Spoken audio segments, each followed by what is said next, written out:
ये सवाल नहीं था शिवम, मेरा सवाल था आप गए हैं चुनाव आयोग या नहीं गए? आप मेरा ख्याल, अब मैं जाऊंगा पुलिस चौकी, मैं कहूंगा मुझे सुरेंद्र राजपूत ने गाली दी, जवाब देंगे हलफनामे पे ही सब चीजें लिखकर, या आप भी माफी मांग लेंगे? क्या होगा? क्योंकि यही मैं हूं यासर मलिक। अनुराग ठाकुर जी ने ये विरोध अलग बात है ना, अगर आप आरोप लगा कैसे बात है? ठीक है, मतलब विरोध में नहीं है लेकिन आरोप लगा सकते हैं। चुनाव आयोग झूठा है, चुनाव आयोग भाजपा के साथ मिला हुआ है, चुनाव आयोग गलत तरीके से कानून की व्याख्या कर रहा है। जाना सर ये क्या बात हो गई? मैं आपसे क्या सवाल पूछ रहा हूं, बार बार दूसरी सवाल मैं फिर से। और आप देख रहे हैं अपना YouTube चैनल YS3 न्यूज। मुझे पूरी उम्मीद है कि सुरेंद्र जी और आपका सवाल दोनों का एक है, तो तय कर लीजिए किसको पूछ रहा है, मुझे जवाब देना। तो बात समझ गई हूं कि SIR के सपोर्ट में है आप, कि आप हर बार मेरे सवाल का यही जवाब दे रहे हैं, मैं समझ गई। इसके अलावा बताएं।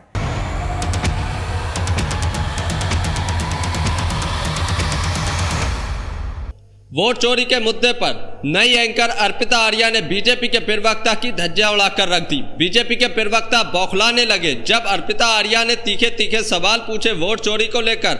अनुराग ठाकुर ने जो आरोप लगाए थे उसको लेकर अर्पिता आर्या ने तीखे सवाल शिवम त्यागी जो बीजेपी के प्रवक्ता उनसे पूछे, तो बीजेपी के प्रवक्ता लाइव डिबेट में कैसे तू मैं करने लगते हैं और बदतमीजी करने लगते हैं और जवाब नहीं देते हैं। बस एक ही जवाब रटकर आए थे, वही जवाब पूरे क्वेश्चन में देते रहते हैं, जिसके बाद अर्पिता आर्या को गुस्सा आता है। अर्पिता आर्या ऐसी बखिया उधेड़ती है कि बीजेपी के प्रवक्ता फिर जो है मिनमिनाने लगते हैं। आप लोग पूरी डिबेट देखकर जाइए, इतनी शानदार डिबेट आज तक आपने नहीं देखी होगी, क्योंकि अर्पिता आर्या जैसा एंकर आज तक के चैनल पर मैंने पहली बार देखा है। तो आप लोग भी जब देखेंगे तो आप भी अर्पिता आर्या की वाहवाही करके जाएंगे और तारीफ करके जाएंगे। तो पूरी डिबेट देखिए, बहुत शानदार डिबेट है, बहुत अच्छे तरीके से धज्जियां उड़ाई है बीजेपी के प्रवक्ता से, और साथ के साथ कांग्रेस के प्रवक्ता ने भी खूब ज्यादा धज्जियां उड़ाई है बीजेपी के प्रवक्ता की। तो आप लोग पूरी डिबेट देखिए। चुनाव आयोग की तरफ से कहा गया है, जो वो कह रहे हैं कि हलफनामा आप कह रहे हैं हम नहीं देंगे, वो ये कह रहे हैं हलफनामा देना क्यों पड़ता है? अगर कोई निर्वाचन क्षेत्र का ही बंदा है वहीं का, तो उसको फॉर्म 6, 7, 8 वो भर सकता है, ये छूट उसको है। लेकिन अगर विधानसभा के निर्वाचक को नहीं है तो आपके पास कानून में एक ही विकल्प है, वो है आपको दरअसल अपनी शिकायत जो है वो शपथ देनी होगी, जिस पर आरोप है उसके सामने ये दर्ज करानी होगी। सर ये कानून है, ये सर ये नियम है। इसीलिए चुनाव आयोग कह रहा है कि भाई आप दूसरों से नहीं करवाते हैं, हमसे क्यों करवा रहे हैं? क्योंकि वो उस जगह की, उस विधानसभा क्षेत्र की बात नहीं कर रहे हैं राहुल गांधी, जहां से वो खुद आते हैं। चुनाव आयोग झूठ बोल रहा है, चुनाव आयोग झूठा है, चुनाव आयोग भाजपा के साथ मिला हुआ है, चुनाव आयोग गलत तरीके से कानून की व्याख्या कर रहा है। यह बात होती है इलेक्शन के समय पर। हम आपको बता रहे हैं इलेक्शन में एक पूरी विधानसभा की सीट को एनालाइज करके और उसी तरीके से उसी सीट को एनालाइज, दूसरी 6 सीटों को एनालाइज करके अनुराग ठाकुर भी चुनाव आयोग के ऊपर वही आरोप लगा रहे हैं। चुनाव आयोग अनुराग ठाकुर से हलफनामा नहीं मांग रहा है। चुनाव अनुराग ठाकुर क्या हमीरपुर की सीट की बात कर रहे थे? चुनाव क्या नाम, अनुराग ठाकुर तो कन्नौज की बात कर रहे हैं, रायबरेली की बात कर रहे हैं, मैनपुरी की बात कर रहे हैं। जब अनुराग ठाकुर से तो हलफनामा नहीं मांग रहा, क्या अनुराग ठाकुर दूध के धुले या उनके चाचा लगते हैं, भतीजे लगते हैं, क्या लगते हैं ज्ञानेश गुप्ता के? और राहुल गांधी से हलफनामा मांग रहा है। चुनाव आयोग खुद दिग्भ्रमित है, चुनाव आयोग दोगला रवैया अपना रहा है। चुनाव आयोग जिस तरीके की भाषा का इस्तेमाल कर रहा है और जो भाषा चुनाव आयोग ने प्रेस कॉन्फ्रेंस में की, उससे तो हमें स्पष्ट हो रहा है कि चुनाव आयोग भारतीय जनता पार्टी के एक एक्सटेंडेड अथॉरिटी के रूप में काम कर रहा है। जो पीछे से उसको बोला जा रहा है वो कर रहा है। चुनाव आयोग ने तो एक बात नहीं, चुनाव आयोग ने तो काफी चीजें कही। अभी कहने लगा चुनाव आयोग, छोटी सी बात कह रहा है कि साहब 1-2 डबलिंग हो गई। अरे 6 लाख की कंस्टिट्यूएंसी में 1 लाख फर्जी वोटर है। 6 लाख की कंस्टिट्यूएंसी में 1 लाख यानी 20% फर्जी वोटर है। चुनाव आयोग, ज्ञानेश गुप्ता, कान खोल कर सुनो, जो आपने लिस्ट दी है उसमें 6 लाख में 1 लाख फर्जी वोटर है, 20% फर्जी वोटर है। शर्म आनी चाहिए तुम्हें इस तरीके की भाषा का इस्तेमाल करते। ठीक है सुरेंद्र जी सुनिए, अगर कोई गड़बड़ी है, क्योंकि वो ये भी बता रहे हैं ना कि सबसे बड़ी मतदाता सूची जो है वो भारत की है, 60% से ज्यादा लोग मतदान करते हैं सर। तो ऐसे में हम और आप या चुनाव आयोग कोई ये नहीं कह सकता कि सब कुछ 100% साफ होगा, शुद्ध हो तरीके से हो जाएगा। कहीं ना कहीं कोई गड़बड़ी या खामी तो रही जाती है। वो उसी खामी और गलतियों का जिक्र कर रहे हैं कि अगर आपको कोई समस्या है, सुनिए सर, अगर आपको कोई समस्या है तो आपके पास तय वक्त है, 1 सितंबर तक का समय है।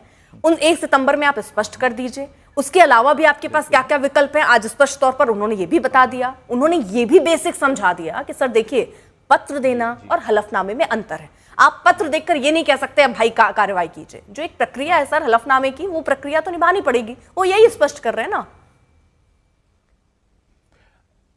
मैं वही तो आपसे कहना चाह रहा हूं कि हलफनामा अनुराग ठाकुर से भी मांग लो ना, क्यों नहीं मांग रहे? नंबर एक। और नंबर जो तय वक्त की बात है, सुनिए हाँ, जो तय वक्त की बात है, हम 1 सितंबर तक बिहार में करेंगे। बिहार का मुद्दा अलग है, यहां का मुद्दा अलग है। बिहार में तो इन्होंने मुंह की खाई है। अभी सुप्रीम कोर्ट ने आधार कार्ड मान लिया है, हम आधार कार्ड देंगे सब लोगों का, क्यों नहीं देंगे? और चुनाव आयोग झूठ बोल रहा है। अभी तक 34,000 से ज्यादा आपत्तियां दर्ज हो चुकी, 34,000 से, ये कह रहे एक भी आपत्ति नहीं आई। और उसके बाद अखिलेश यादव जी ने 18,000 हलफनामे दिए, 18,000। चुनाव आयोग बताए उत्तर प्रदेश में मतदाता की गड़बड़ी के 18,000 क्या नाम हलफनामे समाजवादी पार्टी अखिलेश यादव ने दिए थे। चुनाव आयोग ने क्या किया उन पर?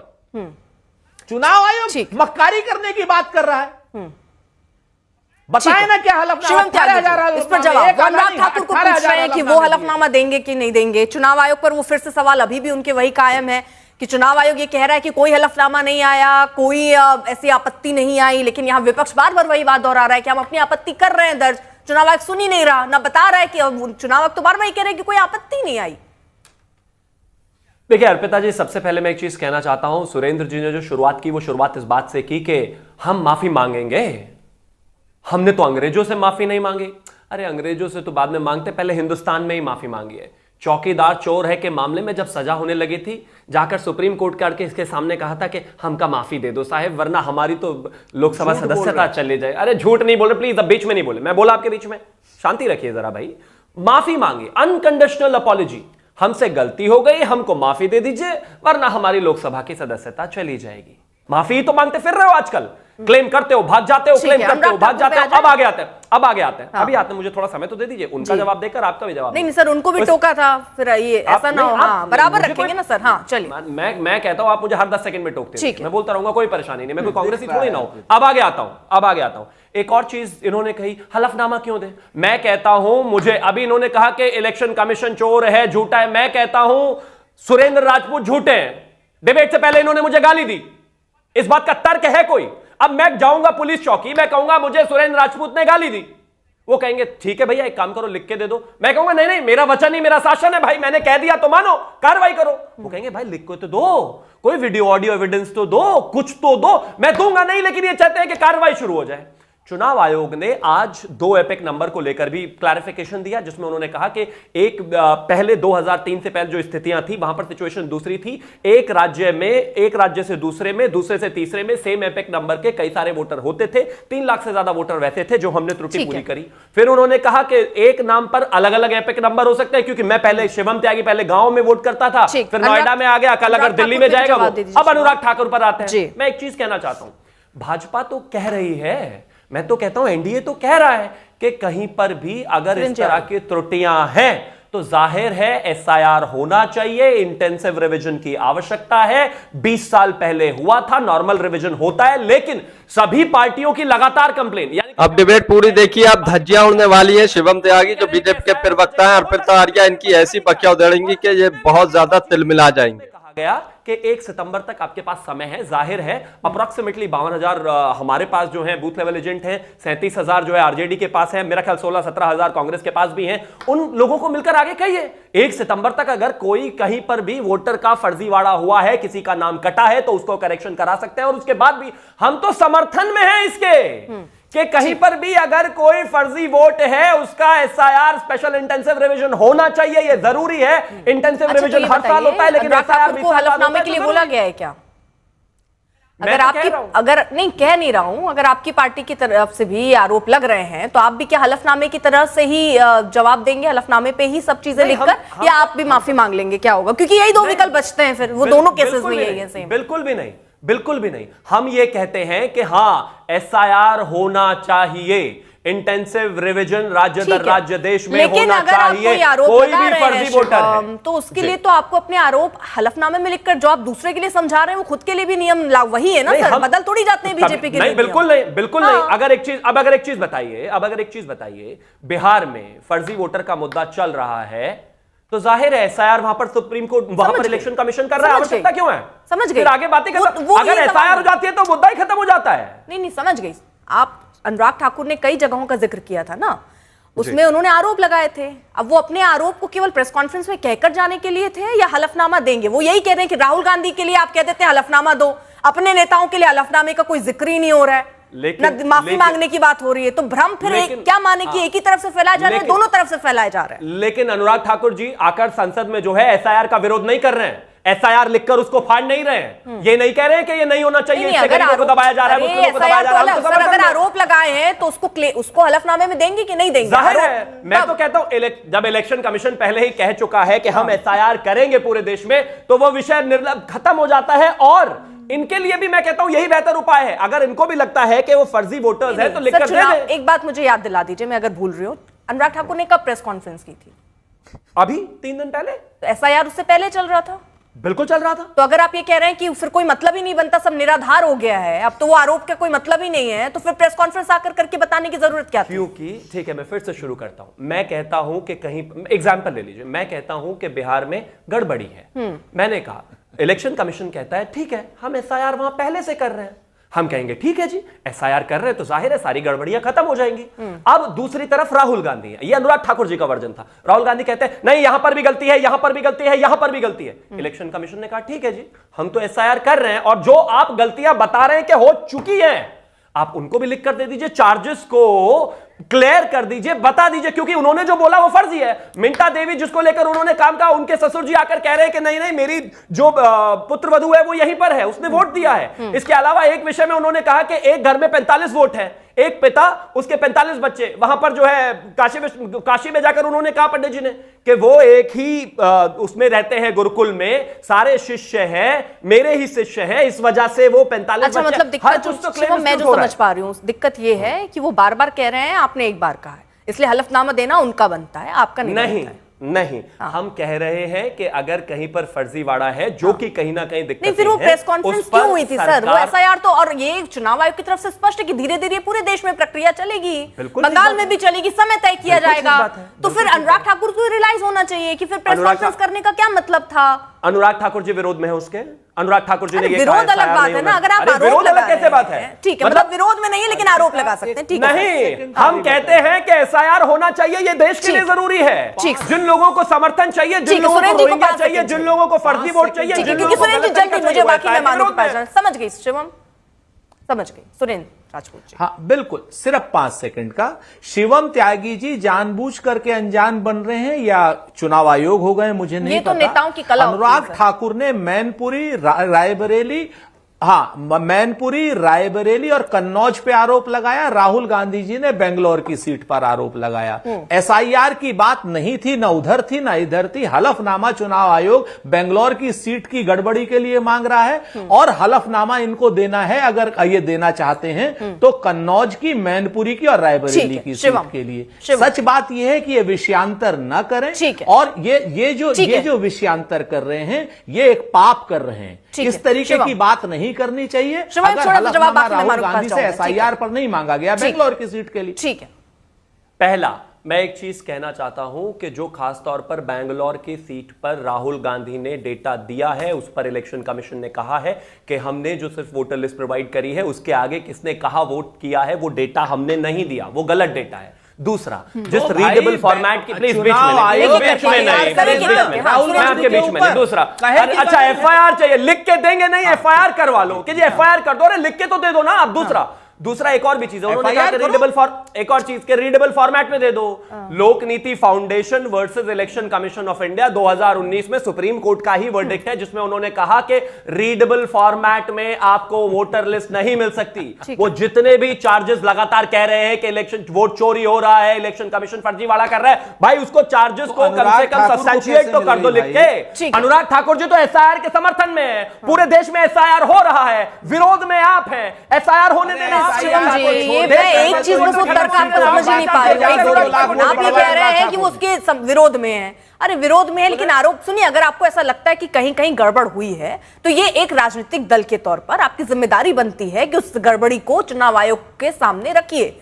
आप भी वही काम कर रहे हैं, आप प्रेस कॉन्फ्रेंस कर रहे हैं। क्या आपने चुनाव, सुनिए, क्या आपने जो गड़बड़ी अनुराग ठाकुर को या आपकी पार्टी को लगती है उसको लेकर क्या चुनाव आयोग गए हैं आप? ये मेरा एक सीधा सा सवाल है, इसका जवाब दीजिए, उसके बाद मैं आगे सीधा सा जवाब है, आप कांग्रेस और भाजपा को दोनों को इक्वेट करने की कोशिश कर रही हैं, जैसा कि बिल्कुल नहीं है। हम इस देश को के इलेक्शन कमीशन और इस देश की सभी व्यवस्था, ये सवाल नहीं था शिवम, मेरा सवाल था आप गए हैं चुनाव आयोग या नहीं गए? आप मेरा ख्याल 40 सेकंड आपने सवाल पूछा तो 20 सेकंड में तो मेरा जवाब देना बनता है। थैंक यू, बोलिए, मुझे कोई परेशानी नहीं, मैं कहता हूं आप टोकते रहिए। मैं सर सिंपल, सुनिए शिवम, आगे मेहमानों के पास भी जाना है, मैं सिंपल सा ये पूछ रही हूँ, चुनाव आयोग गए या केवल आरोपी लगाया अभी तक, ये स्पष्ट कीजिए ना बस। हमारे लिए सबसे इंपॉर्टेंट विषय है कि इस देश में एसआईआर होकर सर ये क्या बात हो गई, बाहर जाना चाहिए। सर ये क्या बात हो गई, मैं आपसे क्या सवाल पूछ रही हूँ, बार बार दूसरी सवाल, मैं फिर से दोहराता हूं। अच्छा मुझे एक चीज बताइए, आप चुनाव आयोग गए कि नहीं गए? हाँ या ना? फिर आप दूसरे के लिए कैसे कह सकते हैं, जब आप खुद नहीं जा रहे चुनाव आयोग सर, तो दूसरे को कैसे कह सकते हैं ये आरोप लगा के चले जाते हैं? ऐसे तो बीजेपी के लिए भी कह सकते हैं आरोप लगाते हो चले जाते हैं। बिना डेटा, क्योंकि वो बिना डेटा के कह रहे हैं, वो फर्जी डेटा बनाकर कह रहे हैं, वही मैं कह रही हूँ। आप मैं मान लेती हूँ शिवम जी, मैं मान लेती हूँ आपके पास सारे रियल डेटा है, लेकिन वो डेटा आपने चुनाव आयोग के सामने रखे या नहीं रखे, यही तो पूछ रही हूँ सर। सुरेंद्र जी रुक जाइए,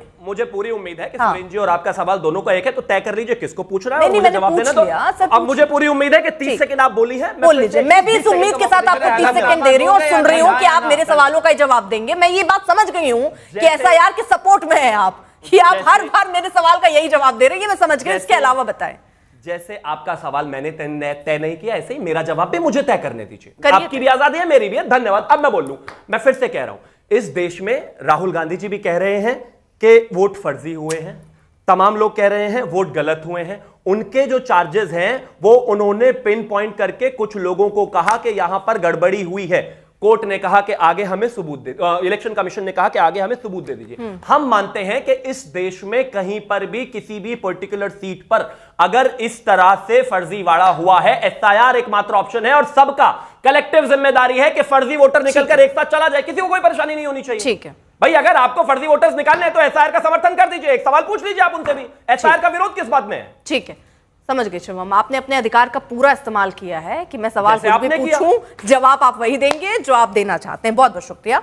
चलिए आगे बढ़े। अभिषेक झा भी हमारे साथ हैं और कंचना यादव भी हमारे साथ है। कंचना, अभी भी सेटिस्फेक्शन है या नहीं, कि अभी भी आपको लगता है, क्योंकि चुनाव आयोग की तरफ से ये कह दिया गया है कि गड़बड़ी तो हो सकती है, इतनी बड़ी मतदाता सूची है, सबसे बड़ी मतदाता सूची है हमारी, गड़बड़ियां हो सकती हैं, एक राजनीतिक दल के तौर पर जिम्मेदारी है कि आप अपनी बात रखने जाइए। आप ये कहते हैं हम अपनी बात रखते हैं, चुनाव आयोग कहता है कि कोई शिकायत ही नहीं दर्ज हुई, वो कह रहे कोई शिकायत आ ही नहीं रही है। इस पर जवाब। आपको ये डिबेट देखकर कैसा लगा, इस पर अपनी राय जरूर देकर जाइए। और जैसा धज्जियां उड़ाई हैं अर्पिता आर्या ने शिवम त्यागी बीजेपी प्रवक्ता की, आप उस पर क्या कहते हैं कमेंट जरूर करके जाइए। और जो भी बोले वो झूठ बोले। सबसे पहली बात कि उन्होंने कहा कि 7 करोड़ 89,000 लाख लगभग वोटर्स हैं बिहार में, घर हैं। उन्होंने घर का नाम लिया और बोले बीएलओ की संख्या है 90,000। और समझिए कि अगर 90,000 बीएलओ, अगर एक बीएलओ एक घर जाता है तो इसका मतलब एक बीएलओ 877 घर जाता है।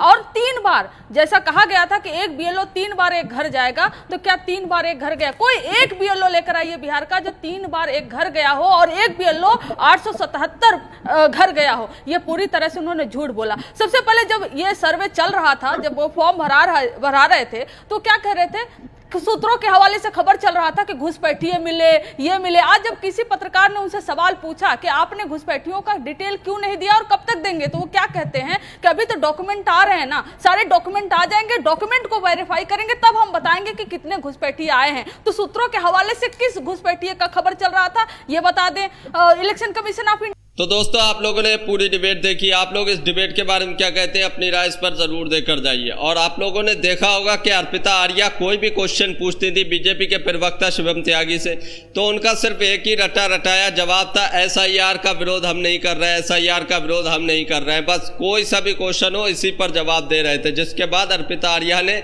उनको और ज़्यादा जो है तंग किया और ज़्यादा उनकी बखिया उधेड़ी और ज़्यादा तीखे सवाल पूछे, लेकिन उनका जवाब सिर्फ यही था। जब अर्पिता आर्या ने अनुराग ठाकुर के आरोप और उस पर हल्फनामे की बात की तो देख कैसे गोल पोस्ट कर गए बीजेपी के प्रवक्ता अपने इस जवाब को, और सिर्फ एसआईआर पर ही जवाब देते रहे। कोई भी जवाब सही तरीके से जो एंकर थी अर्पिता आर्या उनका नहीं दिया। आप लोग इस पर क्या कहते हैं अपनी राय इस पर जरूर देकर जाइए। वोट चोरी का मुद्दा इस समय भारतीय राजनीति में बहुत ज्यादा गरमाया हुआ है। बिहार का इलेक्शन जैसे जैसे करीब आ रहा है ये मुद्दा और ज्यादा उठता जा रहा है। बीजेपी अपनी तरफ से इलेक्शन कमीशन को बचाने की कोशिश करती है। इलेक्शन कमीशन प्रेस कॉन्फ्रेंस करता आकर उसमें कोई भी जवाब नहीं देता और बल्कि धमकियां देकर चला जाता है और ऐसे तर्क देकर इलेक्शन कमीशन चला जाता है जैसे कि मानो कुछ हुआ ही नहीं है। राहुल गांधी ने जो सबूत दिखाकर इल्जाम लगाए थे वोट चोरी के, और राहुल गांधी और विपक्ष के सभी नेता जो सीसीटीवी फुटेज मांग रहे हैं उस पर इलेक्शन कमीशन का क्या जवाब था कि इलेक्शन कमिश्नर ज्ञानेश कुमार ने क्या कहा था? क्या इलेक्शन कमीशन को अपनी माताओं बहनों के सीसीटीवी फुटेज क्या देने चाहिए, क्या सार्वजनिक करने चाहिए, इस तरीके की बात कही थी। इसका क्या ही मतलब निकाला जाए, इससे क्या ही बात समझी जाए कि एक संवैधानिक संस्था पर बैठे हुए एक अधिकारी किस तरीके की बातें करते हैं और क्या तर्क देकर जाते हैं इन सब जवाबों का।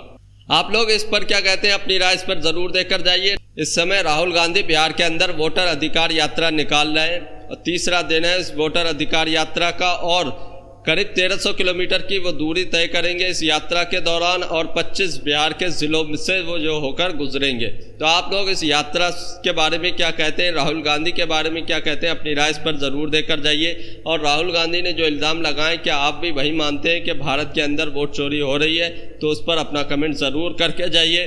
अगर आप भी गोदी मीडिया का विरोध करते हैं तो हमारे चैनल YS3 न्यूज़ को अभी सब्सक्राइब कीजिए और ये भी बताकर जाइए कि बेस्ट प्रवक्ता आज की डिबेट का कौन था, बीजेपी के प्रवक्ता शिवम त्यागी या फिर कांग्रेस के प्रवक्ता सुरेंद्र राजपूत। किसकी बातें सही थी और किसने सटीक जवाब दिए, किसने एंकर के सवालों के सही जवाब दिए, तर्क के साथ जवाब दिए और किसने गोल पोस्ट किया, आप उसका नाम कमेंट बॉक्स में जरूर लिख कर जाइए। अर्पिता आर्या ने जो डिबेट की है वो बहुत शानदार डिबेट थी। आपकी नज़र में कैसी डिबेट थी? क्या ऐसे ही डिबेट हर एंकर को करना चाहिए? तो आप इस पर ज़रूर कमेंट करके जाइए। अर्पिता आर्या के लिए एक लाइक एक कमेंट ज़रूर कीजिए।